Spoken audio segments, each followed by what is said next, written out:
Shalom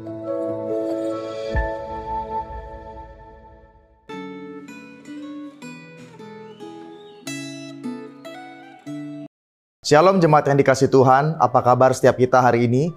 Biarlah kebaikan, kemurahan, dan sukacita daripada Tuhan senantiasa mengalir dalam kehidupan kita. Bapak Ibu sekalian, saat ini tiba waktunya kita kembali akan merenungkan firman Tuhan. Mari kita siapkan hati kita, biarlah sungguh firman Tuhan yang akan diberikan boleh sungguh-sungguh hidup dalam hidup kita, dan kita boleh menjadi pelaku-pelaku firman. Mari kita tundukkan kepala, kita berdoa. Sungguh kami bersyukur ya Tuhan apabila hari ini Tuhan kembali jadikan untuk kami boleh hidup memuliakan nama Tuhan. Kami rindu ya Tuhan, biarlah dalam setiap apapun yang kami lakukan, biarlah firman-Mu boleh menjadi landasan untuk segala sesuatu yang kami bisa lakukan. Karena kami rindu dalam hidup kami memuliakan dan menyenangkan-Mu. Kami rindu Engkau boleh melawat hati setiap masing-masing kami. Biarlah firman-Mu tidak berlalu dengan sia-sia, tapi kami boleh menjadi pelaku-pelaku firman. Terima kasih ya Tuhan, berbicaralah karena kami siap untuk mendengar. Hanya demi nama Tuhan kami Yesus Kristus, kami berdoa dan mengucap syukur. Amin. Saudara sekalian, refleksi Gema kita hari ini diberikan tema yaitu adalah landasan reformasi Alkitab. Yang diambil dari 2 Timotius 3 ayat 10 sampai ayat yang ke-17.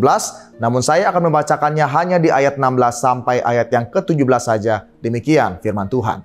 Segala tulisan yang diilhamkan Allah memang bermanfaat untuk mengajar, untuk menyatakan kesalahan, untuk memperbaiki kelakuan, dan untuk mendidik orang dalam kebenaran. Dengan demikian, tiap-tiap manusia kepunyaan Allah diperlengkapi untuk setiap perbuatan baik. Terpujilah nama Tuhan.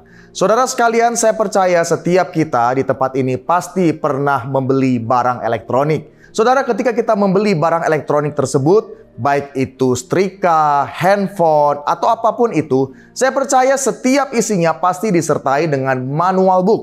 Manual book itu merupakan sebuah pedoman agar kita dapat memakai setiap barang-barang elektronik itu dengan tepat sasaran. Namun kenyataannya kita tahu seringkali ketika kita membeli barang, mungkin kebanyakan dari kita hanya langsung membuka dan kemudian memakainya tanpa membaca pedomannya. Mungkin ketika kita sudah mengalami kesulitan atau barang itu menjadi rusak, baru kita kembali mencari manual booknya untuk kita mendapatkan sebuah pedoman bagaimana cara menggunakan dengan tepat barang tersebut. Saudara sekalian, Alkitab adalah pedoman tertinggi bagi kepercayaan dan tingkah laku atau etika Kristen. Saudara, kepercayaan Kristen yang benar dan tingkah laku Kristen yang benar harus dilandasi oleh kebenaran Alkitab. Oleh karena itu, reformasi pun harus dilandasi oleh Alkitab. Bahkan reformasi harus dipandang sebagai gerakan untuk memperbaiki keyakinan serta praktik hidup baik menyangkut orang Kristen sebagai individu maupun gereja sebagai komunitas agar menjadi sesuai dengan ajaran Alkitab. Pada masa kini, ajaran Alkitab sering dipalsukan oleh berbagai ajaran yang nampaknya baik tetapi menyesatkan. Misalnya, ada ajaran yang ingin memaksimalkan potensi diri dengan membangun keyakinan bahwa diri kita mampu. Kita memang harus membangun kemampuan diri kita. Akan tetapi sumber kekuatan kita adalah dari Allah yang memberikan kita kekuatan. Kita mengembangkan kemampuan diri untuk supaya kita benar-benar mandiri. Tetapi kita harus mengembangkan kemampuan diri kita dengan penuh penundukan diri di hadapan Allah atau bergantung kepada Allah.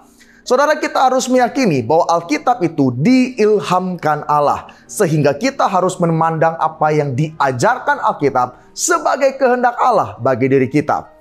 Oleh karena itu, yang paling penting untuk diajarkan dalam gereja, sekolah Kristen, persekutuan Kristen, keluarga Kristen adalah ajaran Alkitab. Standar benar salah dan standar untuk mengevaluasi apa yang kita lakukan harus selaras dengan apa yang Alkitab ajarkan. Visi hidup kita juga harus didasarkan pada ajaran Alkitab. Bila kita tidak berpegang teguh pada ajaran Alkitab, kita akan mudah diombang-ambingkan oleh beragam macam aneka ajaran yang menarik, walaupun itu tidak selaras dengan ajaran Alkitab. Orang Kristen sebagai perorangan dan gereja sebagai komunitas harus tetap mereformasi diri. Akan tetapi perlu selalu diingat bahwa landasan reformasi bukan keuntungan materi, kenyamanan, kekuasaan, atau keamanan, tetapi penyelarasan dengan ajaran Alkitab. Saudara, yang menjadi sebuah refleksi bagi setiap kita yaitu adalah apakah kehidupan kita selama ini sudah dilandasi oleh ajaran Alkitab? Apakah kita secara rutin membaca, mempelajari, dan merenungkan Alkitab? Apakah ada ayat-ayat Alkitab yang kita hafalkan dalam hidup ini? Apakah kita tetap setia dan tekun mendengarkan khotbah atau ajaran yang setia dengan pengajaran Alkitab? Apakah ada aspek tertentu dalam kehidupan kita yang perlu kita sesuaikan dengan ajaran Alkitab? Saudara, sebagai komunitas orang percaya, apakah gereja kita saat ini sedang berjuang untuk menerapkan ajaran Alkitab? Saudara, apakah kegiatan dan program yang dilakukan oleh gereja kita semua dilandaskan oleh kebenaran Alkitab? Apakah Alkitab sungguh-sungguh telah menjadi sumber otoritas dan mengevaluasi dan juga merencanakan setiap kegiatan kita dan gereja kita? Saudara, penting sekali apabila Alkitab ini menjadi landasan utama dalam hidup kita. Di tengah-tengah begitu banyak ragam ajaran yang bisa mengombang-ambingkan atau mungkin cocok dengan selera kita atau pergumulan hidup kita.